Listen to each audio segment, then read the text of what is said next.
Hello दोस्तों, आप लोगों का स्वागत है इतिहास की दुनिया 99 में। दोस्तों, इस वीडियो में साइंस के मैं आज इम्पोर्टेंट प्रश्न मैं आपको बताने वाला हूं जो आपके ग्रुप डी के एग्ज़ाम में कई बार पूछा गया है। तो चलिए हम लोग वीडियो को स्टार्ट करते हैं।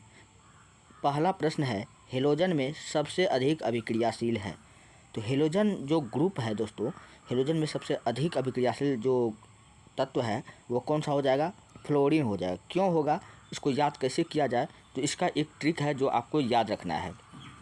ट्रिक है FL फलनवा KCl AI तो BR बड़ी आफत AF। FL से क्या हो जाएगा? फ्लोरीन। तो हेलोजन ग्रुप में कौन कौन सा तत्व आता है? Cl से क्लोरीन, AI से आयोडीन, BR से ब्रोमीन,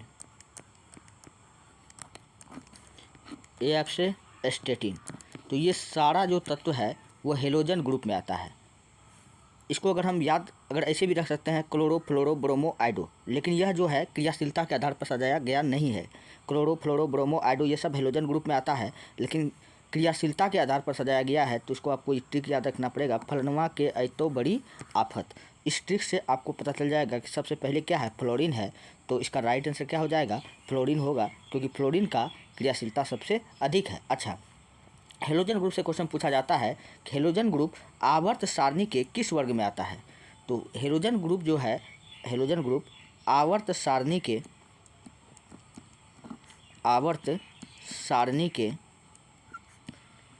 17वें वर्ग में आता है।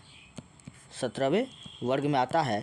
आवर्त सारणी के 17वें वर्ग के तत्वों को हम लोग क्या कहते हैं? हेलोजन ग्रुप कहते हैं। यही हेलोजन ग्रुप में कौन कौन सब आता है? Fluorine, chlorine, iodine, bromine, एस्टेटिन। चलिए नेक्स्ट अगला प्रश्न है, ग्रीन हाउस गैसों में मुख्य घटक नहीं होता है। ग्रीन हाउस गैस में कौन सा ऐसे यहाँ पर ऑप्शन में दिया गया है जो नहीं पाया जाता है, मुख्य घटक इसमें नहीं है। तो ग्रीन हाउस गैस के लिए जो जिम्मेवार है, जो इसका घटक है, कौन कौन सा हो जाएगा? सर्वाधिक मात्रा में CO2 होता है, फिर CH4 होता है जिसको हम लोग मीथेन कहते हैं, फिर O3 जिसको हम लोग ओजोन कहते हैं, यह भी ग्रीन हाउस गैस में होता है। फिर N2O भी पाया जाता है जिसको हम लोग नाइट्रस ऑक्साइड यानी लाफिंग गैस कहते हैं। फिर CFC भी पाया जाता है, क्लोरो फ्लोरो कार्बन भी पाया जाता है, फिर जलवाष्प पाया जाता है। तो ये सारे जो तत्व हैं यह ग्रीन हाउस गैस के लिए जिम्मेवार है। ऑप्शन में देखिए इनमें से कोई नहीं होगा। तो कार्बन डाइऑक्साइड तो बिल्कुल ये ग्रीन हाउस गैस के लिए जिम्मेवार है, तो ये भी ऑप्शन नहीं होगा। CH4 मीथेन यह भी जिम्मेवार है। नाइट्रस ऑक्साइड मैंने यहाँ पर लिखाया है। N2O यह भी ग्रीन हाउस गैस के लिए जिम्मेवार है। ऑक्सीजन नहीं है, कहीं मैंने ऑक्सीजन नहीं लिखा है। O3 इसका मतलब ओजोन हुआ। क्या हुआ? ओजोन हुआ, ऑक्सीजन नहीं हुआ। तो इस प्रश्न का ऑप्शन नंबर डी क्या हो जाएगा? बिल्कुल राइट हो जाएगा। ठीक है। अच्छा, ग्रीन हाउस गैस को कंट्रोल करने के लिए, ग्रीन हाउस गैस को कंट्रोल करने के लिए 1997 में, कब? ग्रीन हाउस गैस को नियंत्रण पाने के लिए या कंट्रोल करने के लिए, नियंत्रण स्थापित करने के लिए 1997 में क्योटो प्रोटोकॉल हुआ। क्योटो प्रोटोकॉल हुआ। ग्रीन हाउस को नियंत्रण करने के लिए कौन सा प्रोटोकॉल हुआ था? क्योटो प्रोटोकॉल हुआ। और ये कहाँ हुआ था? यह जापान में हुआ। नेक्स्ट अगला प्रश्न है,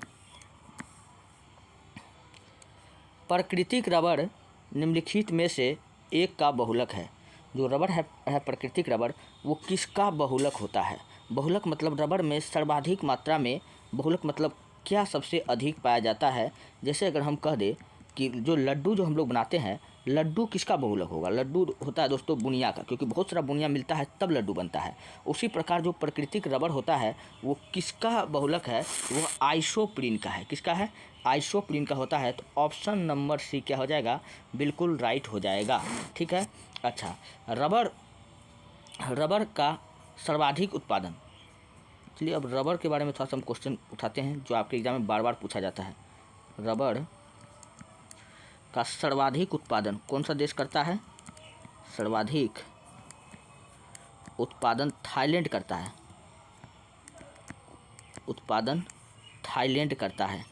और थाईलैंड को हम लोग क्या कहते हैं? सफ़ेद हाथियों का देश भी कहते हैं।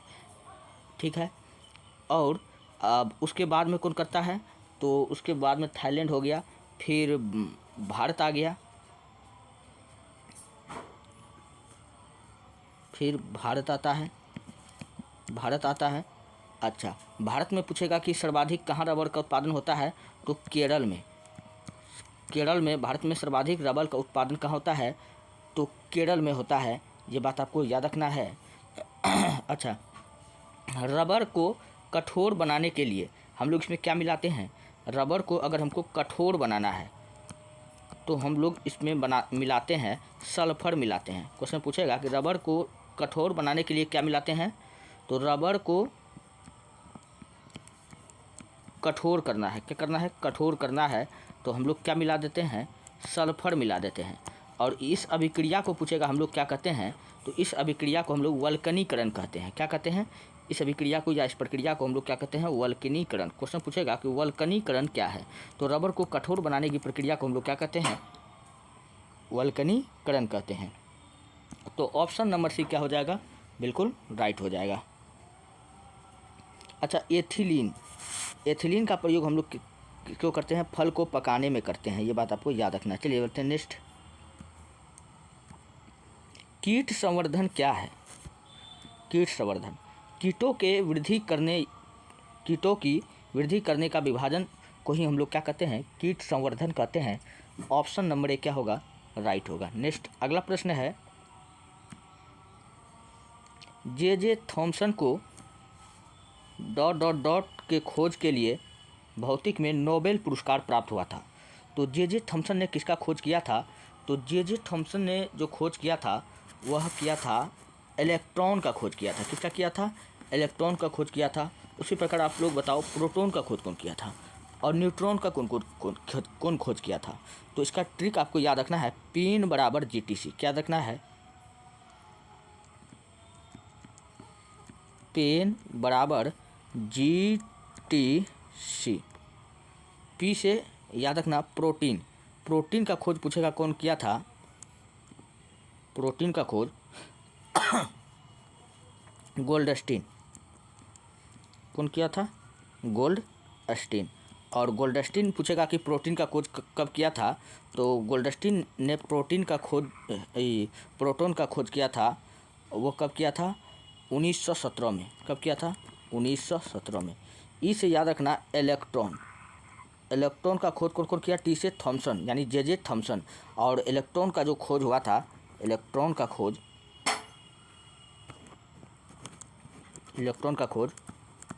कब हुआ था? इलेक्ट्रॉन का खोज जो हुआ था 1897 में जे थॉमसन द्वारा किया गया। और एन से याद रखना, एन से न्यूट्रॉन।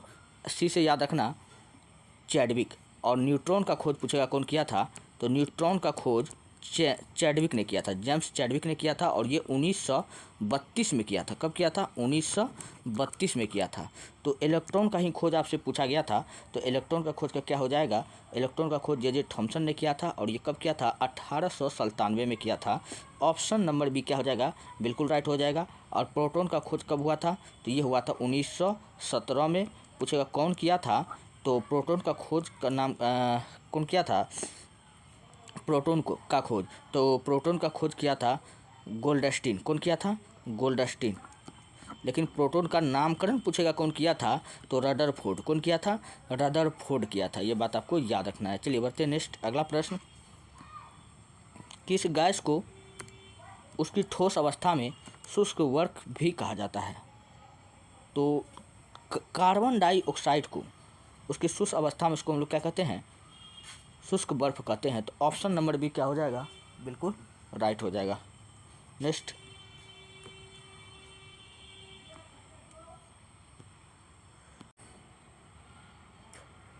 प्रत्यावर्ती धारा AC को दिष्ट धारा DC में बदलने के लिए किस युक्ति का प्रयोग किया जाता है? तो प्रत्यावर्ती धारा एसी को दिष्ट धारा में बदलने के लिए हम लोग जिस युक्ति का प्रयोग करते हैं उसको हम लोग रेक्टिफायर कहते हैं। क्या कहते हैं? रेक्टिफायर कहते हैं। तो ऑप्शन नंबर सी क्या हो जाएगा? बिल्कुल राइट हो जाएगा। अच्छा, एमीटर से क्या होता है? एमीटर से हम लोग विद्युत धारा मापते हैं। क्या मापते हैं?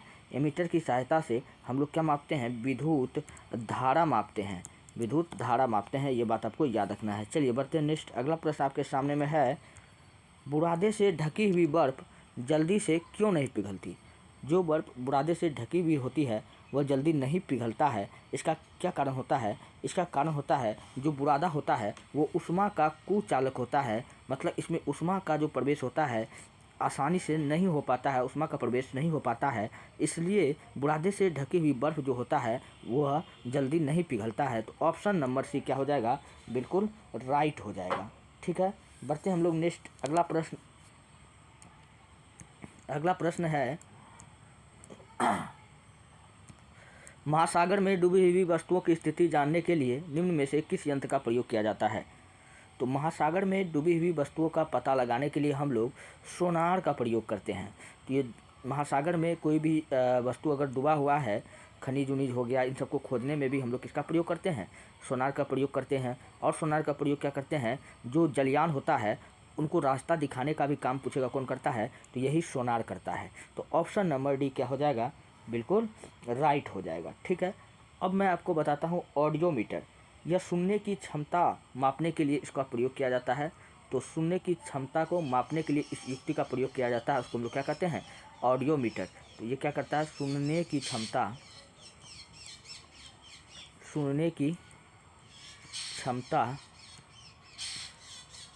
क्षमता मापक युक्ति है, क्षमता को मापता है। और गैल्वेनोमीटर क्या करता है? यह विद्युत धारा मापता है। ये क्या करता है? विद्युत धारा मापता है। सेक्सटेंट क्या करता है? यह जो है खगोलीय पिंडों के बीच, खगोलीय पिंड जैसे सूर्य हो गया, चंद्रमा हो गया, तारा हो गया, इसके बीच कोण को मापता है। खगोलीय पिंडों के बीच कोण को मापने के लिए हम लोग किसका प्रयोग करते हैं? सेक्सटेंट का प्रयोग करते हैं। ठीक है, चलिए बढ़ते हैं नेक्स्ट। अगला प्रश्न, दाब की इकाई क्या होता है? हम सब जानते हैं कि दाब का जो मात्रक होता है, दाब का मात्रक होता है पास्कल। क्या होता है? पास्कल होता है। और पास्कल को ही हम लोग क्या कहते हैं? पास्कल को ही हम लोग कहते हैं न्यूटन प्रति वर्ग मीटर। तो ऑप्शन नंबर ए क्या हो जाएगा? बिल्कुल राइट हो जाएगा। अच्छा, न्यूटन मीटर ये किसका मात्रक है? तो यह जो है बल आघूर्ण का है। किसका है? बल आघूर्ण का मात्रक पूछेगा क्या होता है? तो बल आघूर्ण का मात्रक न्यूटन मीटर होता है। और न्यूटन पूछेगा सिर्फ, तो न्यूटन हो गया, न्यूटन और डायन, डायन ये सब जो है बल का ही मात्रक होता है, बल का मात्रक होता है। 1 न्यूटन बराबर कितना होता है? तो 1 न्यूटन बराबर जो होता है 10⁵ डायन होता है। कितना होता है? 10⁵ नेक्स्ट, तेल का जल के तल पर फैल जाना यह किस सिद्धांत पर कार्य करता है? दोस्तों यह जो है आर्किमिडीज के सिद्धांत पर काम करता है। किसके सिद्धांत पर काम करता है? तो आर्किमिडीज के सिद्धांत पर कार्य करता है। लेकिन क्वेश्चन कहता है तेल जल के तल पर फैल जाता है, क्यों फैलता है? क्योंकि तेल का जो तनाव होता है ना, यह पानी से कम होता है, जिसके कारण जो होता है तेल जो होता है पानी में आसानी से तैरने लगता है। अगर कुछ क्वेश्चन अगर ऐसा पूछता यह किस सिद्धांत पर होता है, यह किस सिद्धांत के कारण होता है, तो यह जो होता है आर्किमिडीज के सिद्धांत के कारण होता है। क्वेश्चन पूछता तेल का पानी में तैरना किस सिद्धांत पर आधारित है? तो आर्किमिडीज के सिद्धांत पर आधारित है। ठीक है, पानी में लकड़ी के टुकड़ा को तैरना, यह पूछेगा पानी में लकड़ी के टुकड़ा को तैरना किस सिद्धांत का उदाहरण है? पानी में लकड़ी का टुकड़ा का तैरना, यह भी किस सिद्धांत पर आधारित है? यह भी आर्किमिडीज के सिद्धांत पर ही आधारित है। अच्छा, जहाज का पानी में तैरना, यह भी पूछेगा किस सिद्धांत पर आधारित है? जहाज का पानी में तैरना, तो यह भी आर्किमिडीज के सिद्धांत पर आधारित है, जहाज का पानी में तैरना। नेक्स्ट अगला है, लिखित में कौन सा रंग इंद्रधनुष के मध्य में दिखाई देता है? तो इंद्रधनुष के बीच में कौन सा रंग दिखाई देता है? तो इंद्रधनुष के बीच में जो कलर दिखाई देता है वो कौन सा दिखाई देता है? आप नोटिस कीजिएगा, हरा रंग दिखाई देता है। तो इस प्रश्न का ऑप्शन नंबर बी क्या हो जाएगा? बिल्कुल राइट हो जाएगा। क्वेश्चन पूछेगा इंद्रधनुष हमें कहाँ दिखाई देता है? तो यह सूर्य के विपरीत दिशा में। इंद्रधनुष हमेशा सूर्य के विपरीत दिशा में बनता है। कहाँ बनता है? हमेशा सूर्य के विपरीत दिशा में बनता है। ये बात आपको याद रखना है। अच्छा, इंद्रधनुष का क्रांतिक कोण पूछेगा कितना होता है? तो इंद्रधनुष का जो क्रांतिक कोण होता है वह 48 डिग्री होता है। क्वेश्चन पूछा गया है इंद्रधनुष का क्रांतिक कोण कितना होता है? तो यह 48 डिग्री होता है। कितना होता है? 48 डिग्री होता है। ठीक है। अच्छा, इंद्रधनुष को देखते समय दर्शक का पीठ पूछेगा किस दिशा की ओर होना चाहिए? या ऐसा भी क्वेश्चन को मैंने देखा हूँ, थोड़ा सा घुमा देता है। तो किस दिशा की ओर होना चाहिए? सूर्य के विपरीत दिशा की ओर होना चाहिए। ये बात आपको याद रखना है। अच्छा, इंद्रधनुष जो निर्माण होता है वो किस घटना के कारण होता है? तो इंद्रधनुष जो निर्माण होता है यह साइंस के प्रकाश के परावर्तन के कारण भी होता है, और याद रखना है अपवर्तन के कारण भी होता है, और प्रकीर्णन के कारण होता है। तीनों के कारण क्या दिखाई देता है हमको? इंद्रधनुष दिखाई देता है। ये बात आपको याद रखना है। बढ़ते हैं नेक्स्ट अगले प्रश्न की ओर। तेल जल के तल पर फैल जाता है क्योंकि तेल का जो तल तनाव है वह पानी से क्या है? कम है, इसलिए वो फैल जाता है। ऑप्शन नंबर डी क्या होगा? राइट हो जाएगा। नेक्स्ट अगला प्रश्न है, ये बता दिए हैं। नेक्स्ट, ठोस कपूर से कपूर वाष्प बनाने की प्रक्रिया को क्या कहते हैं? ठोस कपूर से कपूर वाष्प बनाने की प्रक्रिया को हम लोग क्या कहते हैं? ऊर्ध्वपातन कहते हैं। यानी ठोस का गैस में बदलना भी पूछेगा, क्या कहलाता है? ठोस का कोई चीज़ ठोस है वो क्या बदल गया? गैस में बदल गया। तो इस प्रक्रिया को हम लोग ऊर्ध्वपातन कहते हैं। तो ऑप्शन नंबर डी क्या हो जाएगा? बिल्कुल राइट हो जाएगा। जब कपूर को जलाते थे कपूर ठोस था, लेकिन वो किस में बदल गया? गैस में बदल गया। इस प्रक्रिया को हम लोग ऊर्ध्वपातन कहते हैं। और ऊर्ध्वपातित पदार्थ पूछ लेता है कौन कौन सा होता है? तो ऊर्ध्वपातित पदार्थ कपूर हो गया, का उदाहरण कौन कौन सा हो जाएगा? कपूर हो जाएगा, नवसादर हो जाएगा, अमोनियम क्लोराइड हो जाएगा, अमोनियम क्लोराइड,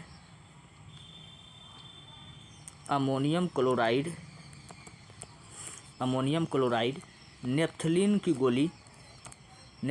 गोली, ये सब ऊर्ध्वपातित पदार्थ है। तो इस प्रश्न का ऑप्शन नंबर डी क्या हो जाएगा? राइट हो जाएगा। चलिए बढ़ते हैं नेक्स्ट अगला प्रश्न की ओर। निम्नलिखित में से कौन सा विद्युत का सुचालक नहीं है? मतलब करंट किसमें आसानी से पास नहीं होता है? सुचालक नहीं है तो यानी कि कुचालक है। कुचालक आपको खोजना है। ग्रेफाइट में हाँ करंट पास हो जाता है, तो ये तो ऑप्शन होगा नहीं। सोना इसमें भी हो जाता है, हीरा में नहीं हो पाता है, मिट्टी में भी हो जाएगा। तो ऑप्शन नंबर सी क्या हो जाएगा?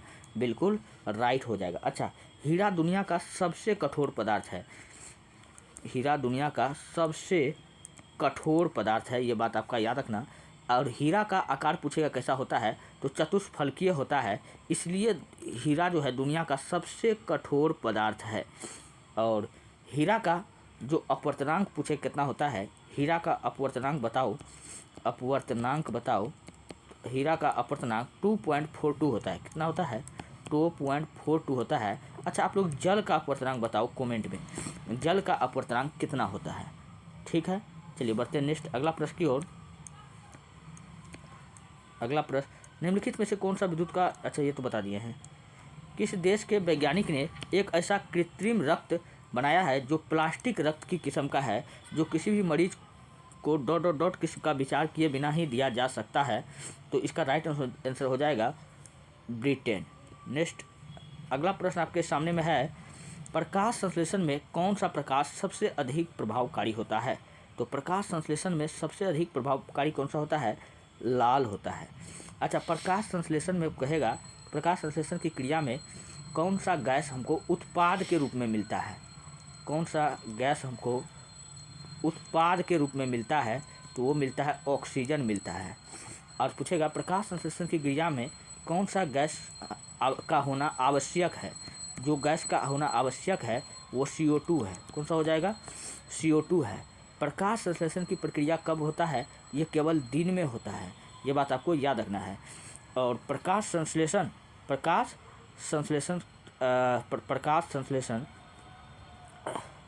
से इतना सारा प्रश्न आपको याद रखना है, ठीक है। चलिए बढ़ते हैं नेक्स्ट। अगला प्रश्न आपके सामने में है, एक मनुष्य को बेड़ी बोड़ी या जिसको हम लोग सूखा रोग कहते हैं वह स्कर्वी रोग की बीमारी होगी यदि वह नहीं ले रहा है। दोस्तों बेड़ी बेड़ी विटामिन बी की कमी से होता है, और सूखा रोग जो होता है सूखा रोग जो होता है वह विटामिन डी के कमी से होता है, और स्कर्वी रोग विटामिन सी के कमी से होता है। यानी BDC ऑप्शन नंबर बी क्या हो जाएगा? बिल्कुल राइट हो जाएगा। तो विटामिन ए की कमी से कौन सा रोग हो जाता है? तो ये तो रतौंधी हो जाता है। तो इसमें भी ये है, इसमें भी ये है, तो ये दोनों तो होगा ही नहीं। तो बी और सी ये दोनों सही था, लेकिन सूखा रोग डी नहीं था। सूखा रोग किसके कारण होता है? जिसको हम लोग रिकेट्स कहते हैं। चलिए बढ़ते हैं नेक्स्ट। अगला प्रश्न, दूध और कार्बोहाइड्रेट के अतिरिक्त पोषणदायक अन्य तत्व में सम्मिलित है, वो कौन सा हो जाएगा? कैल्शियम और पोटेशियम। इस प्रश्न का ऑप्शन नंबर बी क्या होगा? बिल्कुल राइट हो जाएगा। अच्छा, दूध में कौन सा विटामिन नहीं पाया जाता है? तो दूध में जो है विटामिन सी नहीं पाया जाता है। दूध में कौन सा कार्बोहाइड्रेट पाया जाता है? तो दूध में पाए जाने वाला कार्बोहाइड्रेट का नाम है लैक्टोज। क्या नाम है? लैक्टोज नामक कार्बोहाइड्रेट पाया जाता है। दूध की शुद्धता हम लोग किससे मापते हैं? लैक्टोमीटर से। किससे मापते हैं? लैक्टोमीटर से। दूध का रंग पूछेगा उजला हमको क्यों दिखाई देता है? तो उजला जो हमको दिखाई देता है वो केसिन के कारण। किसके कारण? केसिन। ये केसिन क्या है? तो यह एक प्रोटीन है। क्या है? प्रोटीन है। अच्छा, ऊन पूछेगा क्या है? दोस्तों याद रखना कि ऊन भी एक प्रोटीन है। क्या है? ऊन भी एक प्रोटीन है। मकड़ा का जाल में पूछेगा क्या पाया जाता है? दोस्तों मकड़ा के जाल में भी प्रोटीन पाया जाता है। क्या पाया जाता है? प्रोटीन पाया जाता है। तो ये बात आपको याद रखना है। चलिए नेक्स्ट। अगला प्रश्न आपके सामने में है, गैसीय स्थिति में पाए जाने वाला हार्मोन है। दोस्तों गैसीय स्थिति में एकमात्र हार्मोन जो गैसीय स्थिति में पाया जाता है वो कौन सा हो जाएगा? एथिलीन। और यह एथिलीन जो है यह पादप हार्मोन है। क्या है? पादप हार्मोन है।